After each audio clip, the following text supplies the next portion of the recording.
El primer tema técnico que vamos a ver en este curso son las amenazas de seguridad. Dicho sea de paso, esta parte de amenazas de seguridad es bastante teoría, por lo que puede ser muy tedioso. La verdad es de que el examen de CCNA de seguridad sí tiene mucha teoría en su parte del examen, por lo que aunque sea tedioso, realmente tenemos que estudiar y entender todos los términos que vamos a ver en esta parte de amenazas de seguridad. La primera parte del blueprint para el examen del CCNA de seguridad, Cisco nos dice que debemos de saber describir qué amenazas de seguridad se encuentran en las infraestructuras de redes modernas. Y un poco más a detalle nos dice que debemos de poder describir y listar cuáles son los métodos para eliminar esos ataques comunes en las redes. También describir y listar cómo podemos mitigar lo que son los gusanos, los virus y los troyanos. Y por último nos dice que también debemos describir cuál es la arquitectura que propone Cisco, que se llama Cisco Self-Defending Network, y que en algunos lados en español le ponen como la red que se autoprotege. Dicho sea de paso, realmente Cisco en su blueprint nada más nos da estos 3 puntos, que se ve que es muy poquito, pero la verdad es de que en el examen nos podemos encontrar mucho más teoría, que es lo que vamos a ver aquí. No nada más vamos a ver estos 3 puntos, sino vamos a ver toda la parte de teoría que nos podemos encontrar en el examen. Los ataques a una red se pueden clasificar de muchas maneras. La primera clasificación que vamos a ver es la que se refiere a un ataque interno y a un ataque externo. Un ataque interno significa que el mismo personal que trabaja en una empresa o en una compañía, los que trabajan ahí hacen el ataque, entonces es un ataque totalmente interno. Un ataque externo es aquel ataque en el que alguien que no trabaja para esa compañía es atacado. Los más serios el día de hoy son los internos. De hecho, las estadísticas dicen que de los ataques a una red, del 60 al 80% de esos ataques son internos. ¿Por qué tenemos ataques internos? Son varias las causas. Las principales son porque las mejores prácticas no se siguen. Por ejemplo, el tener password muy débiles, algunas aplicaciones que no les ponemos los parches, por ejemplo. La educación, hay veces de que la gente ataca a la red sin saberlo siquiera. Obviamente, si estamos hablando de una persona técnica que sí quiere hacer un ataque, entonces tiene toda la información de cómo está la red, qué elementos existen, entonces tiene una gran ventaja para poder atacarla. No tiene que descubrir cómo está la red, él ya la conoce de pe a pa, sabe de qué pie cojea, entonces es mucho más fácil para alguien interno saber eso que alguien externo.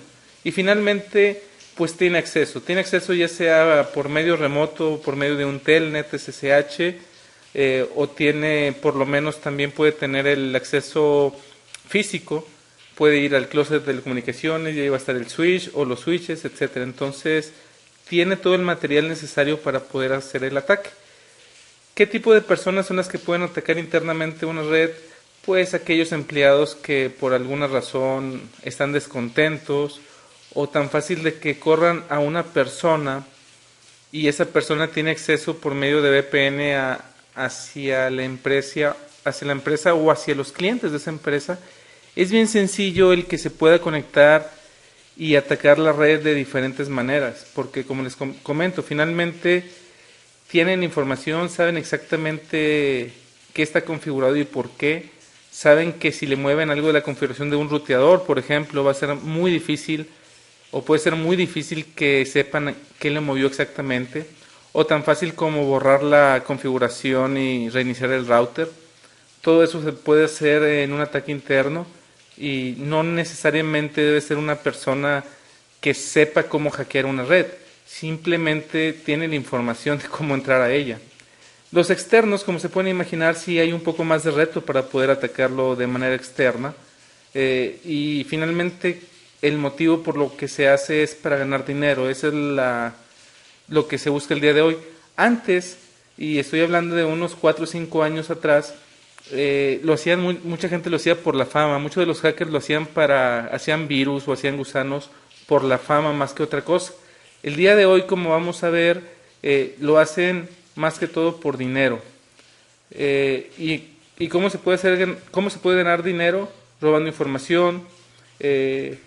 Esta parte de Network Performance se refiere a degradar una red, es decir, podemos lanzar un ataque hacia una red para que esté degradada y los servicios que ofrezcan no sean buenos. Por ejemplo, si 10,000, 100,000 personas en el mundo, o 1,000,000 o 10 millones se pusieran de acuerdo y todos le tiraran un ping a google.com, seguramente el que entrara a google.com iba a estar súper lenta la red porque va a estar muy ocupada respondiendo todos esos pings. Eso se refiere a un ataque externo, hablando de performance en la red. Hay muchas herramientas en la red que se pueden bajar gratuitamente para atacar redes. Y ahora los ataques son más con un objetivo. Antes los ataques eran nada más, como les comentaba, por la fama, entonces pues ahí mando el gusano y a ver a quién le llega. Pero ahora realmente los que atacan les interesa un objetivo. Entonces el ataque ya es el objetivo de la empresa A. Quiero atacar el server de la empresa A. Ahora ya es totalmente a un objetivo, no totalmente abierto. Claro, hay sus excepciones, como lo vamos a ver más adelante, de que todavía hay algunos ataques de que no es tan objetivo o no se van hacia un objetivo en particular. Pero la mayoría de los ataques ahora son de esta manera y de esos son los que debemos de tener más cuidado. Ahora bien, ¿cuáles son los objetivos de seguridad en una red? Los objetivos de seguridad en una red son tres. La número uno es de que los datos sean confidenciales y esto quiere decir que nada más pueden ser vistos por la persona que los debe de ver nada más o por el sistema que los debe de ver. Que los datos sean íntegros. Esto quiere decir que en el camino en la red nadie los tomó, los cambió y los volvió a poner en la red. O que están en un disco duro, alguien entró, los cambió y los volvió a dejar ahí. Eso quiere decir integridad de los datos. Y la última es de que los datos siempre los podamos accesar, que los datos estén sin interrupción. Ahora bien, hablando de confidencialidad, la manera más sencilla para estar seguros es usando encripción. También se pueden usar firewalls, listas de acceso y passwords. Hablando de firewalls y listas de acceso, eso es como ya se podrán imaginar, qué redes pueden accesar cierto server o qué redes pueden llegar a ciertas redes. Firewalls y listas de acceso en este caso nos van a ayudar para lo mismo. Passwords se refieren password, pueden ser desde password para entrar a los routadores, password para entrar a un servidor de Linux, a un servidor de Windows. Y la encripción, como les comentaba, es mandar los datos totalmente encriptados. La integridad, como les había comentado, es de que los datos no cambien en el camino. Y la parte de que los datos siempre los podamos accesar se refiere a que no existen ataques como el que les comentaba hace un momento, que es el DOS attack. DOS significa Denial of Service o negar el servicio. Ese ataque fue muy común en algún tiempo, ahorita ya no es tan común, pero todavía hay que estar preparados para ese tipo de ataques. Errores de excepción, que eso es hablar de errores en una aplicación por medio de los buffer overflow, que eso lo vamos a ver más adelante. Pero básicamente es eso. Esas son las tres cosas, esos son los tres objetivos que debemos de tener en mente cuando estamos diseñando la seguridad en una red. Por lo regular, el proteger información no es barato.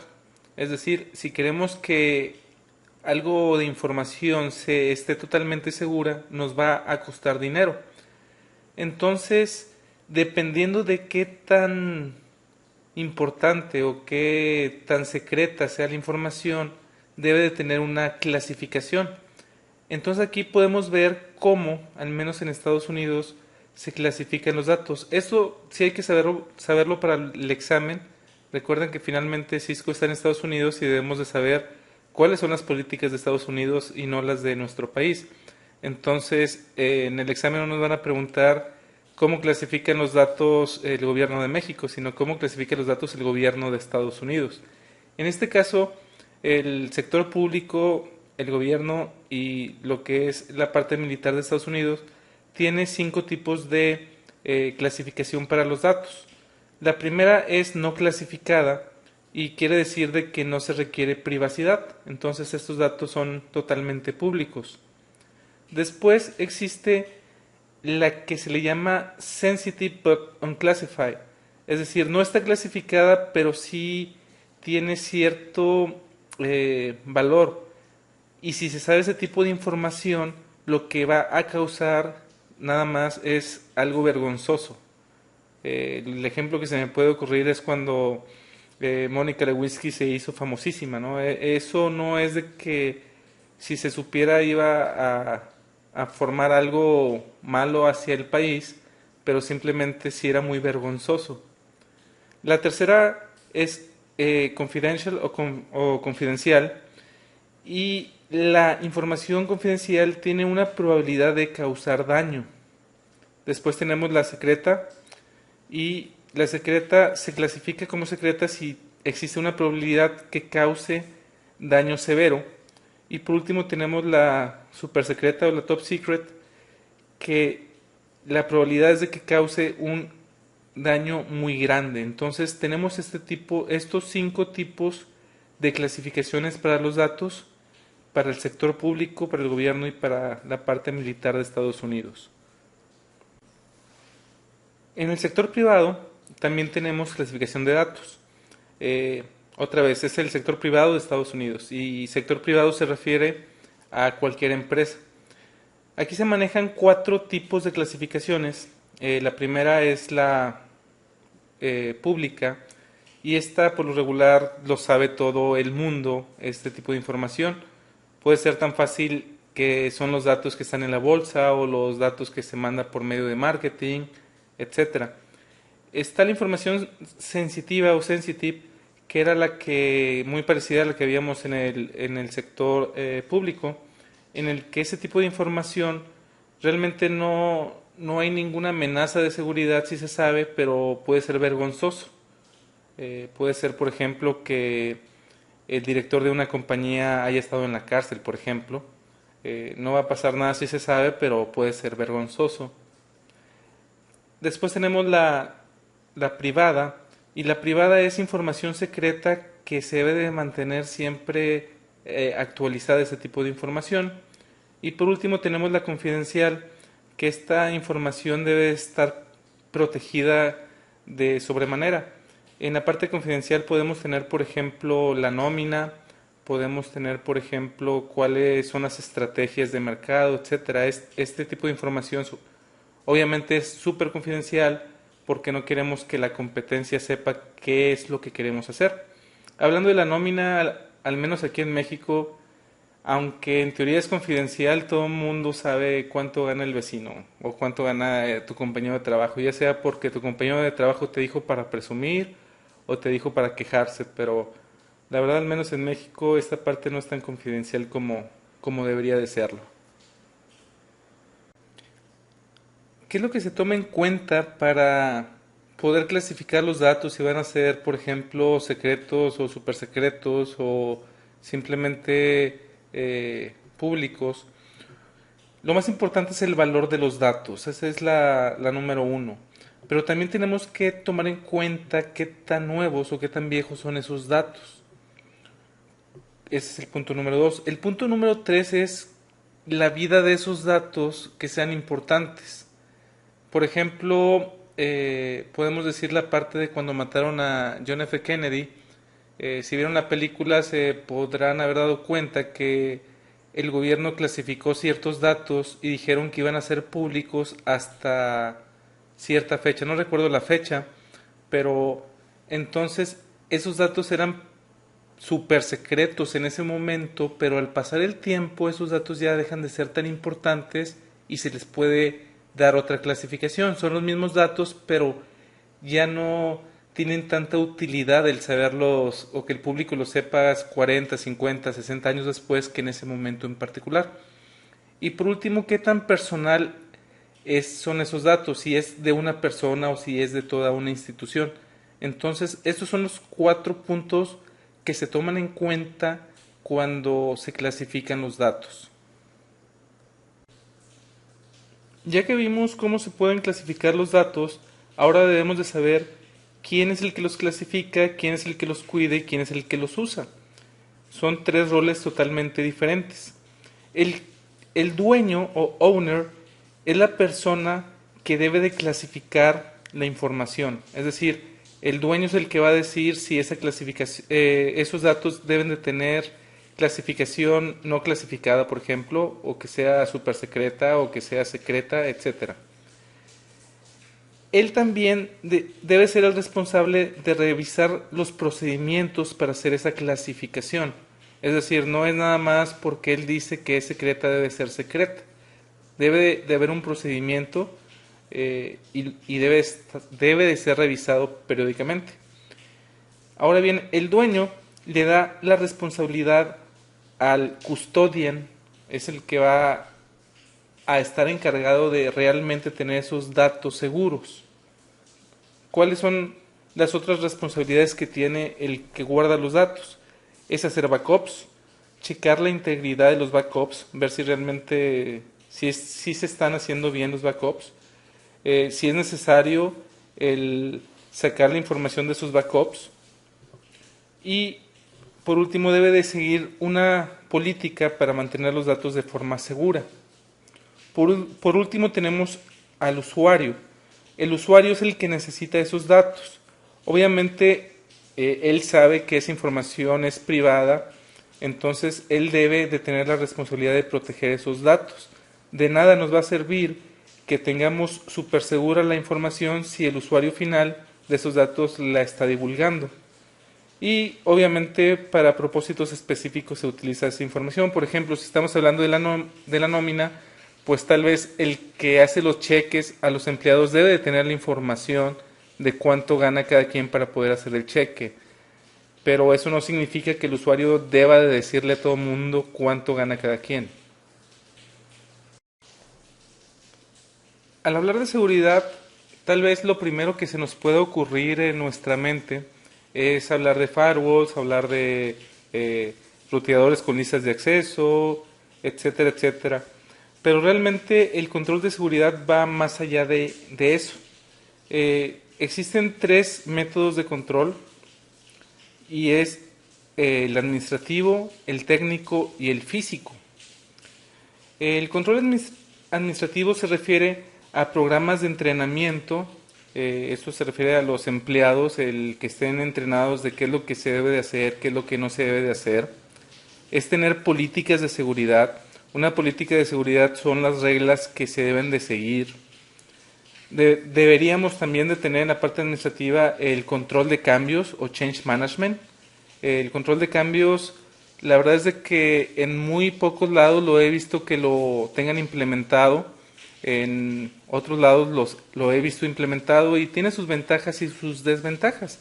La ventaja es de que si tienes realmente un buen control de cambios, te puedes dar cuenta que si algo falla, sabes exactamente qué se movió, etcétera.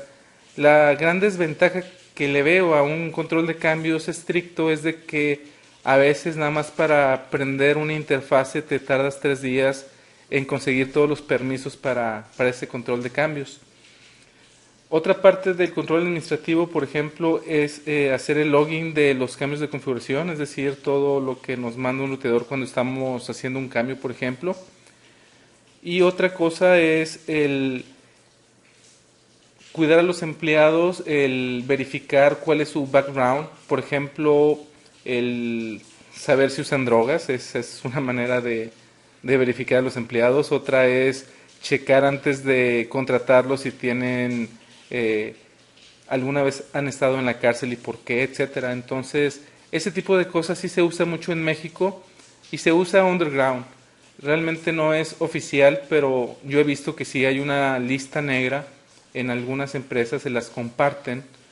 Y les digo que yo la he visto porque una vez me tocó darle soporte a la PC donde tenían esta lista negra, que obviamente nadie debería de saber que existe. Y básicamente lo que está en esa lista negra es personas que han corrido de las empresas que tienen convenio con esa lista, el por qué las corrieron, o cuando iban a contratar a alguien y no la contrataron porque había robado o había asesinado a alguien, etcétera. Entonces, ese tipo de cosas sí se maneja bastante. Otro tipo de control es el técnico, que es el que deben de estar familiarizados y claro que es lo que la mayoría de este curso va a ver. Aquí en la parte de teoría, en esta primera parte, realmente sí vamos a ver de todo, pero ya en lo demás del curso, después de este módulo, vamos a ver nada más la parte técnica. Y aquí pues ya tenemos los firewalls, los IPS, los routers con seguridad, los switches con seguridad, etcétera. Esa es la parte de los controles técnicos. También debemos de tener controles físicos, es decir, algo que pueda monitorear, como pueden ser cámaras, por ejemplo, tener barreras de seguridad, que puede ser tan fácil como una puerta cerrada, es decir, si tenemos un switch con toda la seguridad que quieras, pero la tenemos en un closet y ese closet no tiene llave, cualquiera le puede hacer un password recovery o tan sencillo de apagarlo. Lo apagas y ya no van a tener red no sé cuántas personas. Entonces debemos de tener barreras de seguridad como pueden ser puertas. Protección de sistemas hablando del clima, es decir, en un data center es muy importante que tanto la temperatura como la humedad sean correctas, porque si cualquiera de las dos no es correcta pueden hacerle daño a uno o varios equipos. Y tener personal de seguridad, esto me refiero a guardias. Guardias de seguridad siempre son necesarios en este tipo de lugares de data center. Me tocó trabajar bueno, ya en dos data centers. El primero sí tenía bastante seguridad el poder entrar. Si conocen a Triara, Triara pertenece a Telmex y lo que se dedica a Triara es a ofrecer servicios de hosting. En la parte de hosting puedes tener un data center ahí adentro con todas las ventajas que eso implica, ya que ellos ya tienen todo regulado, tienen una super fuente eléctrica, eh, tienen el clima, tienen conexión a internet, etcétera. Entonces tú nada más vas a poner los servidores y tu equipo de telecomunicaciones. Entonces muchas empresas prefieren tenerlo ahí porque saben que es muy seguro. Y la verdad es de que para entrar a ese lugar teníamos que pasar 2 puntos de seguridad y los requisitos para entrar eran bastante interesantes. Identificación, hacer un log en una libreta, en el primer checkpoint, por decirlo así.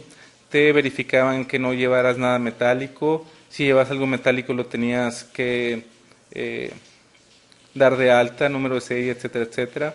Las computadoras, no se diga, te le tomaban foto casi creo.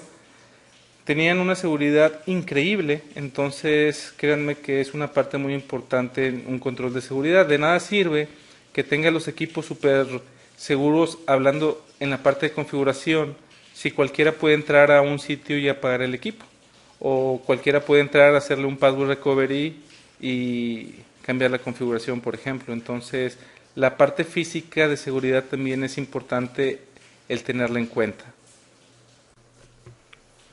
También tenemos lo que son los tipos de control. Los tipos de control podemos ver que son tres, que son los preventivos, los persuasivos y los detectores. Esos tres tipos de control pueden asociarse a los que acabamos de ver, que son los administrativos, los técnicos y los físicos.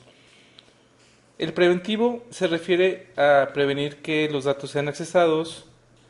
El persuasivo es cuando ya alguien entró al sistema o al lugar y queremos que no haga nada, aunque ya haya entrado. Y el detector es cuando pues ya accesaron los datos y todo, pero nos vamos a dar cuenta de alguna manera. Por ejemplo, en la parte técnica, el preventivo podría ser el ponerle un user y un password a un router. Ese es el preventivo. El persuasivo o deterrent es, por ejemplo, el que si alguien ya tiene el user y el password y entra, le sale un banner diciéndole que si hace mal uso será perseguido por la ley.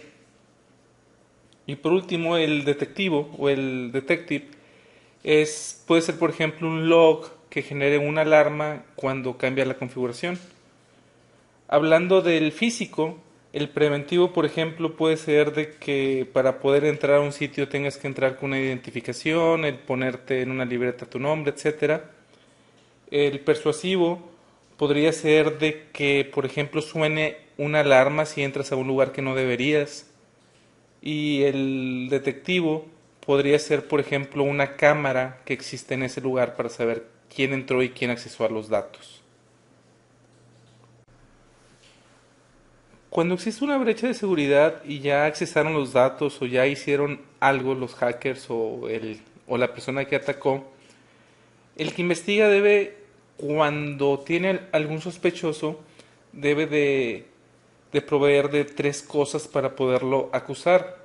La número uno es que el que sea acusado tenga un motivo, es decir, a lo mejor era una persona que corrieron y quería hacer el daño nada más porque lo habían corrido, que tenía la oportunidad de hacerlo, es decir, de que estaba en el lugar adecuado.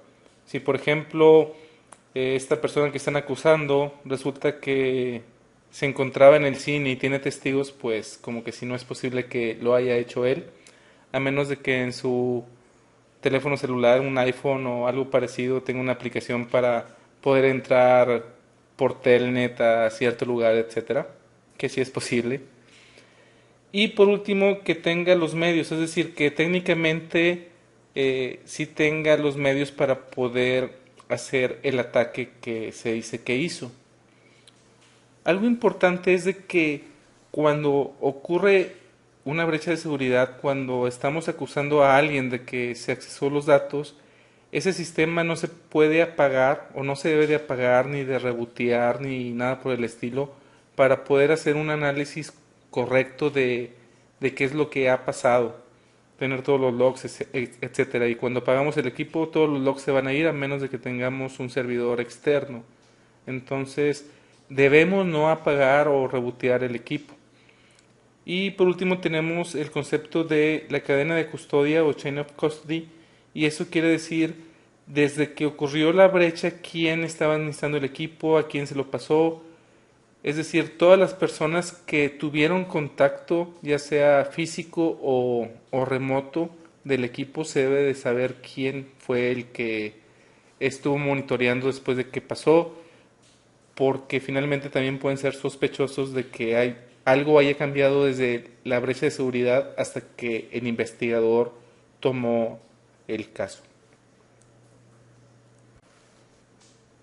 Hace unos años las leyes acerca de todo este tipo de accesos ilegales no estaba tan bien fundamentada y varias cosas eran puras lagunas legales en las que no se sabía si era un crimen o no. El día de hoy ya varias son catalogadas como fraudes, que son crímenes, otras aún no todavía. Entonces, hablando de leyes, podemos tener la ley criminal o criminal law, y esto es cuando una persona que ataca en sí sí comete un crimen o es considerado un crimen, y el resultado son multas y o el meterlo en la cárcel. Hay otro tipo de leyes en Estados Unidos que son las civiles o civil law. Esos no son considerados crímenes como tal, pero sí se puede llevar a corte y si se halla culpable, entre comillas, no de ese crimen, sino de lo que hizo, lo que sucede por lo regular es que esa actividad sea cesada por la persona que lo hizo y pagar daños. Un ejemplo típico es el que alguien haya tomado una patente que ya existía y empezó a vender ese tipo de cosas o a desarrollar ese tipo de cosas ya habiendo una patente.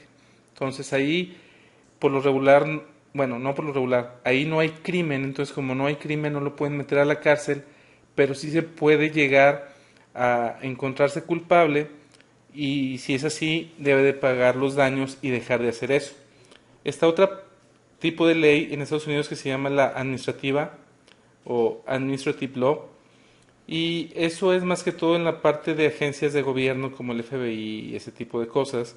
Y si se encuentra culpable a la persona, le debe de pagar al gobierno o a la víctima o a las dos, dependiendo de cuál haya sido lo que haya hecho. Para el examen lo que debemos de saber es de que existen esos tres tipos de leyes y a quién es al que se le debe de pagar en caso de que se deba de pagar algo y en cuál sí se puede meter en la cárcel, que el único que sí se le puede meter en la cárcel es si violó una ley criminal, no una ley civil o una ley administrativa. La parte de ética se refiere a cuál es la intención y conducta del individuo y no tiene nada que ver con la ley. Entonces, cualquier cosa que no sea considerada ni criminal law, ni civil law, ni administrative law, puede ser considerada en la parte ética como algo incorrecto. Un ejemplo podría ser el engañar a una persona de que haga algo, por ejemplo, tal vez de que compre un software, por ejemplo, el engañarlo de cierta manera para que lo compre, a lo mejor no cae en ninguna de las tres dependiendo de cómo se maneje. Entonces, ese tipo de cosas son las que debemos saber para el examen en la parte de ley y éticas. Aquí lo que vamos a ver son tres definiciones de tres términos que vamos a estar viendo muy seguido en este curso. El primero es la parte de vulnerabilidad.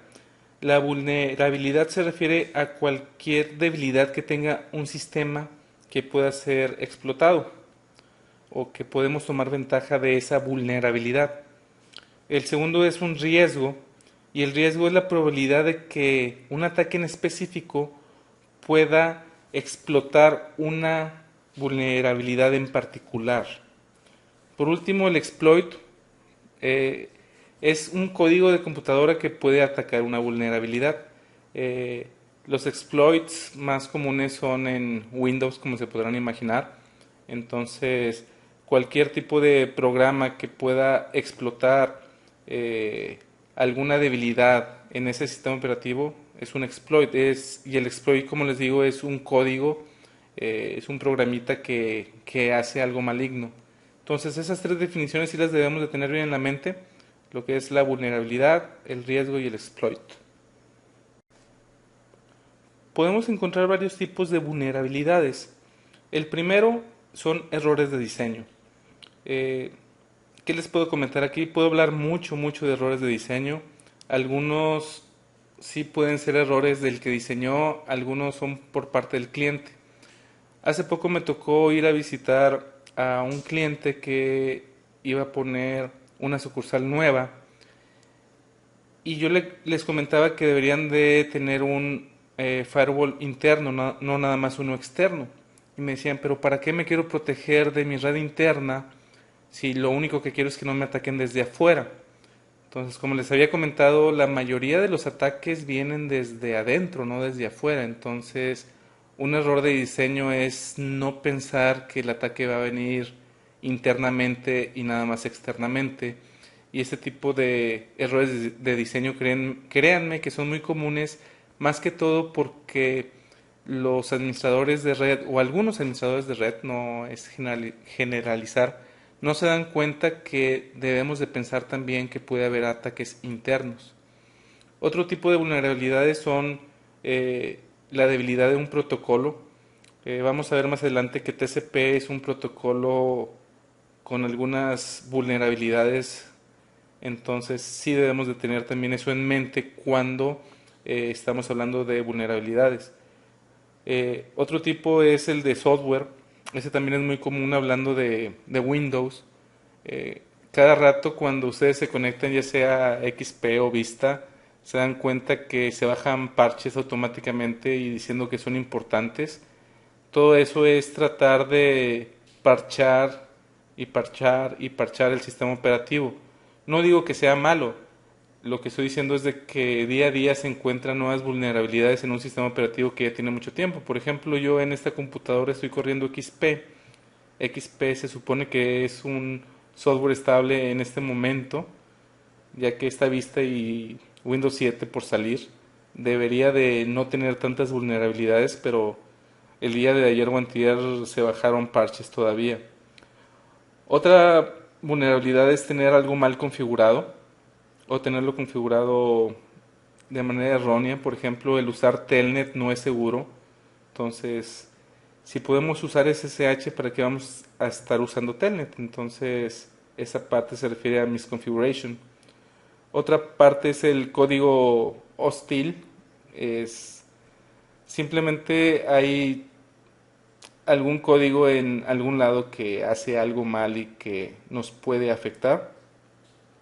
Y por último está el factor humano, que ese jamás, jamás no lo vamos a quitar. Eh, el factor humano puede ir desde que la secretaria de la oficina tenga todos los passwords en un post-it ahí pegados en su monitor, que eso es bien común. Lo he visto más de 10 veces, que, que haya usuarios que tengan su password de red, su password de Active Directory, su password de correo, su password de no sé qué, en un post-it pegado en su computadora. Se van y ahí lo dejan, cualquiera lo puede ver. La verdad es de que sí lo he visto bastante y el factor humano es uno de los factores más importantes hablando de vulnerabilidades. También nos dice Cisco que hay varios tipos de personas que atacan y la clasificación que ellos usan es esta que ven aquí. Una es de que sea otra nación o estados. Por ejemplo, para Estados Unidos podría ser Cuba. Terroristas, criminales, hackers, competidores, lo que son empleados o ex empleados y por último agencias de gobierno. Estos son los de lo que nos debemos de preocupar. Obviamente varios de estos sí caen en México o cualquier otro país de Latinoamérica. Por ejemplo, los hackers, sí es algo que tenemos que tomar en cuenta al tiempo de diseñar una red. Los empleados o ex empleados también tenemos que tenerlos muy en cuenta. La verdad es de que ahorita al final de este módulo les voy a contar varias anécdotas de cosas que me han pasado a lo largo de esta vida que llevo en la parte de redes. Y los competidores, obviamente, no sé qué tan fuerte puede hacer esto, pero sí es obvio de que una estrategia de una empresa no debe saber la otra empresa que sea competencia, porque si no, pues le pueden ganar el mercado. Hay varios tipos de hackers. Eh, el término de hacker se puede subdividir en bastantes. Aquí vemos algunos. El primero es hackers como tal, que son aquellos que solamente lo hacen para aprender acerca de sistemas y acerca de redes. De esto no debemos de preocuparnos. Están los crackers sí tienen vaya, su agenda es hacer algo criminal, el comprometer algo para hacer dinero o para destruir a alguien. Está los freakers, que son aquellos que comprometen los sistemas telefónicos, es decir, el poder hacer llamadas de larga distancia gratis y ese tipo de cosas. Esos son los freakers. El primer freaker que existió en la historia fue hace mucho, mucho tiempo antes de que existiera internet y se dio cuenta de que si podía emitir un sonido a cierta frecuencia en el teléfono, podía hacer llamadas de larga distancia gratis. Y lo curioso es de que en Estados Unidos había un cereal, bueno, todavía existe, Captain Crunch, es un cereal, eh, daban como regalo un silbato y ese silbato hacía la frecuencia adecuada para hacer este tipo de ataque. Entonces es muy conocido este ataque, el Captain Crunch Attack o algo así. Obviamente el día de hoy ya no funciona, pero en aquel entonces funcionaba muy bien. Y ese es un freaker, el que compromete los sistemas telefónicos. Está otro que se llama Script Kiddies. Y esta parte de Script Kiddies es aquellos que realmente no saben mucho de redes o no saben mucho de cómo atacar un sistema, pero bajan scripts de internet que son gratis y simplemente los corren. Así de sencillo. Ellos no deben de saber tanto, simplemente saben de que hay una vulnerabilidad y hay un software que solamente hay que correrlo para explotar esa vulnerabilidad. Están los hacktivists, que son los que atacan alguna red por razones políticas. Están los academic hackers, que estos se refieren a aquellos estudiantes que están en alguna universidad y están aprendiendo a hacer este tipo de cosas. Tampoco nos debemos de preocupar por ellos. El hobby hacker es aquel que lo que craquea es software y hardware. En software yo sí me preocuparía si trataran de craquear este curso, por ejemplo. En hardware se refieren a el iPhone, por ejemplo, el quitarle la protección que tiene para que puedas bajar el software gratis. O, por ejemplo, el Dish o el Sky, que es la televisión por cable, el que modifiques ese hardware para que no tengas que pagar y tener los canales abiertos. Ese tipo de cosas es lo que hace el hobby cracker. También tenemos los white hat hackers o los hackers de sombrero blanco. Este tipo de hacker lo que hace es un hacker ético y utiliza todo su conocimiento para ayudar. Por ejemplo, puede ir a una empresa a hacer un assessment de seguridad para ver si realmente están protegidos o no. Es lo que hace un white hat hacker. El black hat hacker es lo que ya vimos como un cracker, que lo que utiliza su conocimiento para hacer daño. Está uno entre los dos que se llama Grey Hat Hacker, que sería el hacker de sombrero gris. Y eso se refiere a alguien que a veces actúa como un White Hat Hacker y a veces actúa como un Black Hat Hacker. Es decir, puede ir a una empresa a ayudarlos, pero puede atacar a otra. Y está por último el Computer Security Hacker, que esa es la persona que tiene un conocimiento técnico muy grande, tanto de computadoras o de sistemas operativos como de seguridad en redes. Aquí podemos ver cómo típicamente es el modo de operación de un hacker. Lo primero que hace es lo que se le llama un análisis de huellas o footprint analysis, y no es otra cosa más que reconocer la red. Por ejemplo, lo primero que puede hacer es hacer un ping a las redes públicas que sabe que la institución que quiere atacar tiene. Entonces hace un ping y se da cuenta de cuáles direcciones están vivas y cuáles no. Entonces, como primer paso para proteger nuestra red, podemos negar el ping, que eso es muy común. En ese mismo punto, en el número 1, después de darse cuenta cuáles son las máquinas que le contestan, lo que puede hacer es hacer un escaneo de los puertos. Por ejemplo, ya sabe que la dirección IP 1.1.1.1 contesta, a esa le va a hacer un escaneo de puertos y lo que va a hacer es checar todos los puertos de TCP para ver si alguno le contesta. Si por ejemplo le contesta el Telnet, ya sabe de que puede entrar por Telnet. Si contesta el SSH, sabe que el SSH está abierto ahí. Si le contesta el puerto 80, también. Entonces esos son los más comunes, pero créanme que un hacker va a enumerar todos los puertos de TCP para ver si hay alguna vulnerabilidad en alguno de esos puertos. Después de eso, después del número 1, con los datos que consiguió, puede enumerar aplicaciones y sistemas operativos de manera sencilla.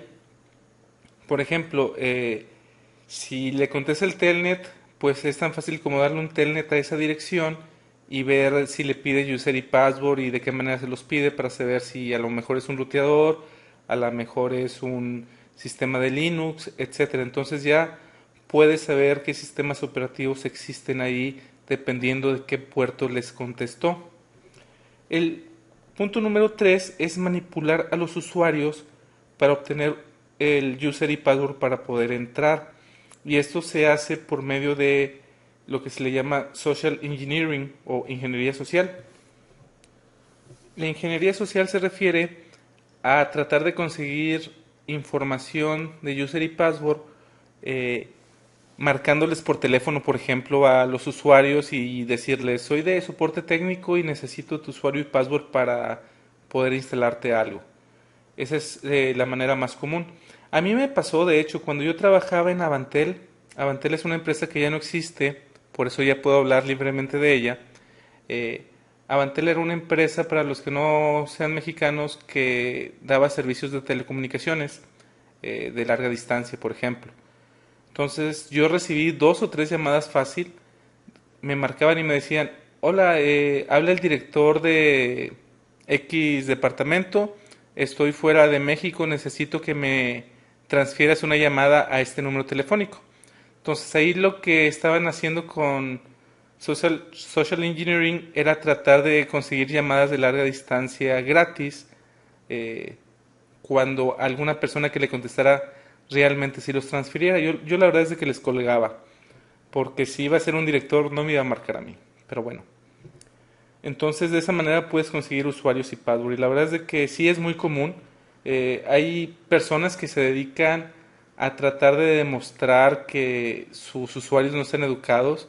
He escuchado historias en las que va una persona a cierto lugar, va con la secretaria y le dice, vengo a hacerle el mantenimiento a los equipos de red. Y la secretaria dice, ah, sí, pásale, la puerta es aquella y ahí están todos los equipos. Entonces, es tan sencillo como, o puede ser tan sencillo como eso. Ya que tiene el hacker el user y el password, puede entrar al sistema y con ciertos programas puede escalar privilegios, es decir, puede en un Linux puede convertirse en root, por ejemplo, ya estando con privilegios más escalados, puede tener passwords adicionales, puede instalar backdoors.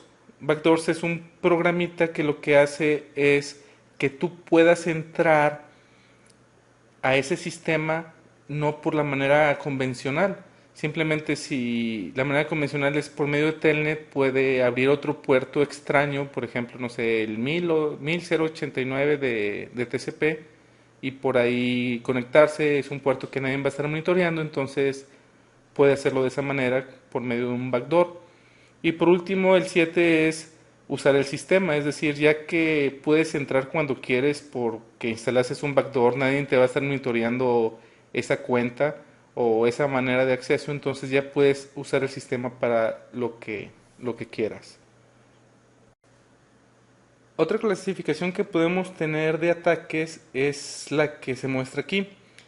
Un tipo de ataque pasivo es cuando alguien no está mandando tráfico para atacar, simplemente está escuchando y eso se puede hacer por medio de un sniffer. Un sniffer es un software especializado que lo que hace es todo lo que vaya por la red lo está escuchando eh, y si va en clear text, es decir, si no está encriptado ni nada, se pueden ver todos los users y todos los passwords, etcétera. Obviamente debes de tener acceso físico para hacer ese tipo de ataque. Eh, Se puede usar un hub, en el hub conectas tu computadora con el sniffer y el sniffer te va a estar dando todo el tráfico que está pasando por ahí. Puedes también, si estás dentro de la red, conectarte a un puerto del switch. Si tienes acceso a ese switch, decirle que todo el tráfico que pase por el switch lo replique ese puerto. Eso se le llama span y y se puede configurar. Entonces es otra manera para hacer un ataque pasivo. El activo es cuando en sí el que está atacando está mandando tráfico. El close in, como el nombre lo indica, es cuando tienes eh, acceso físico a lo que quieres atacar. Entonces, si quieres atacar un switch y el switch físicamente lo puedes tocar, pues tranquilamente lo puedes apagar, prenderlo y hacerle un password recovery y hacer lo que tú quieras con él. Está el insider, que como dice el nombre es alguien que está adentro de la organización y básicamente lo que utiliza son credenciales legítimas, es decir, tiene un user y un password, entonces es muy sencillo el cambiar algo en la configuración. Y el último modo es el de distribución y es cuando se introduce software maligno o hardware o backdoors. Hablando de backdoors, como les comentaba, es un software que lo que te va a hacer es poder entrar de una manera no convencional o no normal a un sistema. Eh, Hardware es tan fácil como poner un access point pirata eh, y software pues puede ser cualquier cosa. Hablando de esta parte de distribución, te puede llegar por correo, te puede llegar por el Messenger, te puede llegar de cualquier manera. Un software que parezca que sea un juego, por ejemplo, y realmente estás jugando el juego, pero atrás de bambalinas están pasando otras cosas, te está instalando el backdoor o te está instalando algo. Entonces, esta es una manera también muy común de ataque. ¿Qué debemos de tomar en cuenta para defendernos o cuáles son los principios básicos de defensa? El número uno es no defendernos nada más en un lugar. Como les comentaba en el ejemplo del cliente que visité que quería nada más un firewall en la parte que se veía hacia afuera pero no hacia adentro. La verdad es de que eso no es una muy buena idea. Entonces es no solamente defenderte en un solo lugar, sino en varios. Por ejemplo, podrías defender la granja de servidores que tengas, defender las fronteras. Esto obviamente es defenderte en la parte que hay conexión hacia otra sucursal o hacia el internet, por ejemplo. Defender también donde están las computadoras, hablando del ambiente, era lo que les comentaba. O sea, no solamente es lo técnico, sino también, por ejemplo, el que estén en una temperatura adecuada, que no alguien no pueda inyectar un gas y después encenderlo y que cause un incendio, etcétera. Entonces, eso también hay que saber defenderlo. Tener defensas en capas, es decir, no confiar nada más en un elemento para poder defenderte. Hablando de equipo técnico, podríamos decir que podemos tener un firewall, pero también vamos a tener un IPS.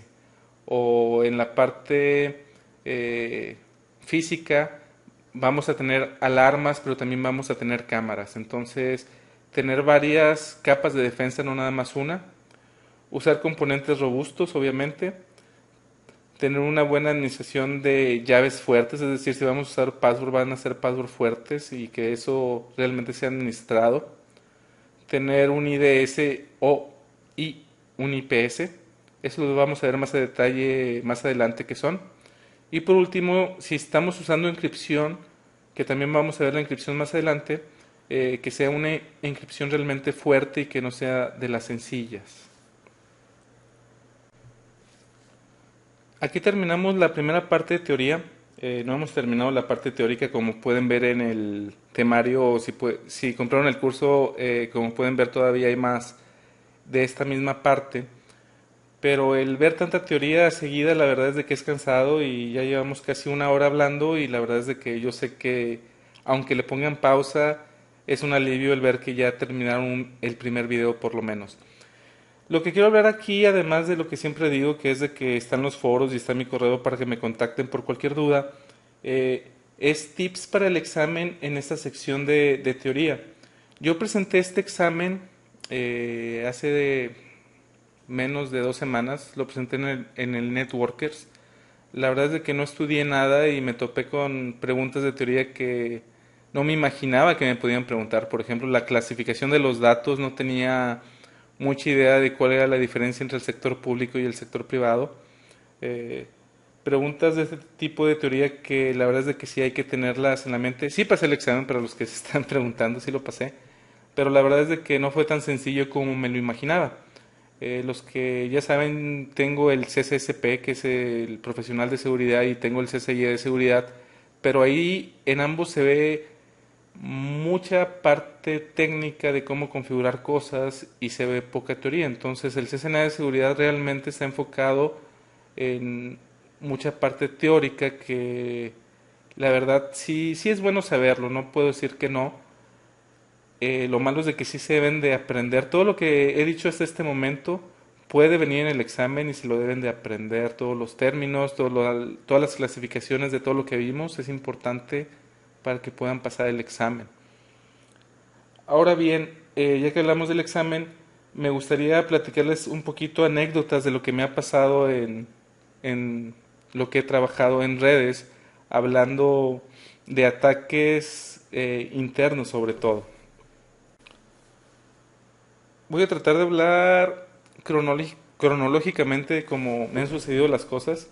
El primer gran ataque que recuerdo era cuando en algún lugar que trabajaba, no quiero decir nombres, la verdad, hackearon, entre comillas, y ahorita les voy a decir por qué, entre comillas, la página de la empresa en donde trabajaba.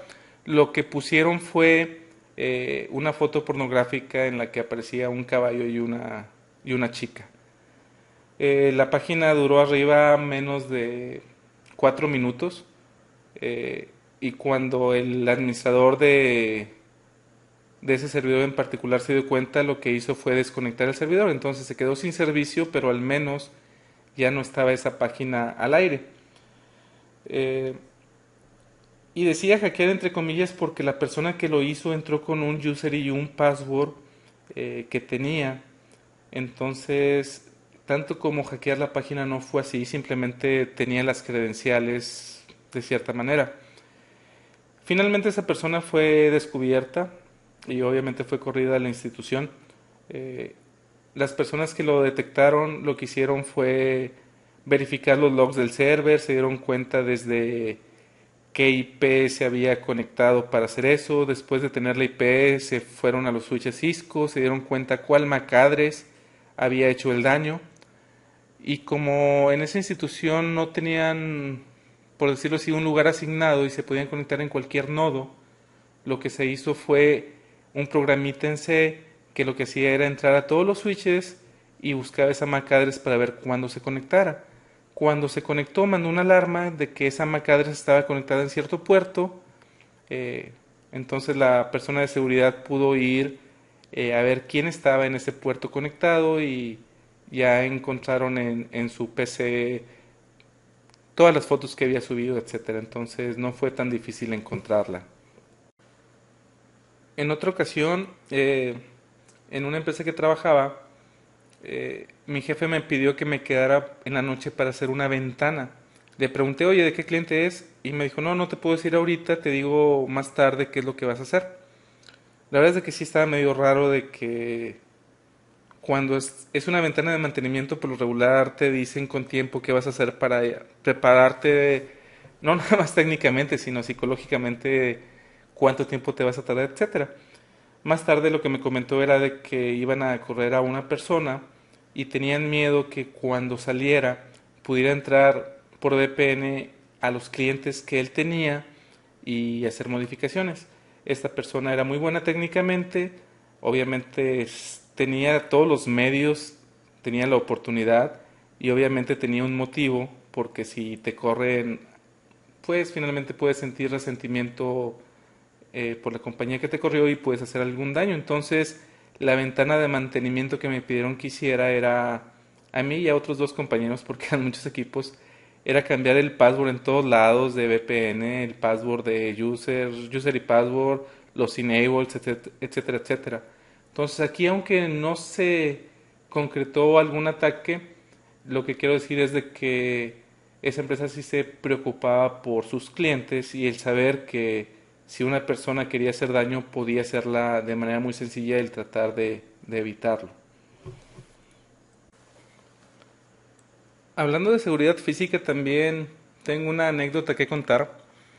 En alguna ocasión en otra empresa, o quién sabe si fue la misma, este, una persona no recibe su pago eh, mensual o su pago quincenal y no entiende por qué. Entonces marca recursos humanos y recursos humanos le dice, lo que pasa es de que tú ya no trabajas con nosotros, ya te corrimos. Y esa fue la primera señal que le dieron, que lo acababan de correr, ni siquiera le dijeron y además le debían una quincena. Esta persona obviamente no estaba muy feliz y lo que hizo es de que se fue con un cliente. Ese cliente tenía un call manager es un servidor de voz sobre IP de Cisco. Y le dijo al cliente, oye, vengo por el call manager que te prestamos. El cliente obviamente no sabía que ya no trabajaba para esa empresa y le dio el call manager porque ese ingeniero era con el que tenía contacto. Se lleva el call manager a su casa y le marca a su jefe directo.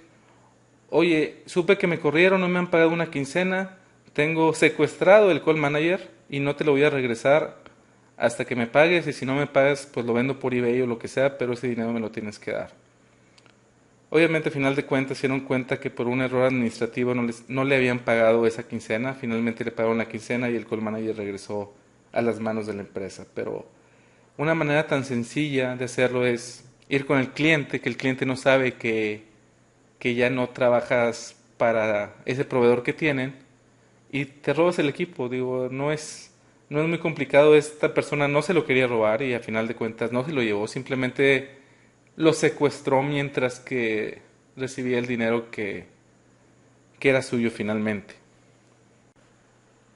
Por último les quiero platicar de un CCY. El CCY se llama Terry Childs. Aquí sí puedo decir el nombre porque la verdad es de que lo pueden buscar en internet y lo van a encontrar. Esa persona que les comento es un CCIE, trabajaba para el gobierno local de la ciudad de San Francisco. Se dio cuenta de que iba a haber recorte de personal y lo que hizo fue poner el No Service Password Recovery, que ese comando lo vamos a ver más adelante, pero básicamente les adelanto que lo que hace ese comando es de que si alguien trata de hacer un Password Recovery, se pierde la configuración. Entonces eso lo puso en un lugar o en varios switches en los que si trataban de hacer el Password Recovery y se perdía la configuración, iban a perder mucho dinero y la verdad es de que no podían hacer el Password Recovery. De hecho, les puedo decir que funciona también esa configuración del no password recovery para que nadie te pueda hacer un password recovery y tener la configuración, que gente de Cisco fue contactada por la ciudad de San Francisco para que fueran a arreglárselos. Y la verdad es de que no podían porque simplemente no se puede. Hagas lo que hagas, fueron personas del TAC, fueron personas que habían desarrollado el sistema operativo del iOS y no podían quitarle el password. Y como Terry Childs era el único que tenía el password, nadie podía entrar. Lo metieron a la cárcel y dijo que les iba a dar el password siempre y cuando pudiera platicar con el alcalde de San Francisco. A final de cuentas, después de varios días, fue el alcalde de San Francisco a hablar con él, no sé qué le habrá dicho, pero sí le dio el password y ya con el password ya pudieron entrar y poder hacer un nuevo user, un nuevo password y un nuevo password enable, ¿no? Entonces, no sé si sigue en la cárcel o no, eso fue hace más de un año, menos de dos. Entonces, si lo buscan en internet como Terry Childs, el que secuestró la red de San Francisco, lo van a encontrar por ahí.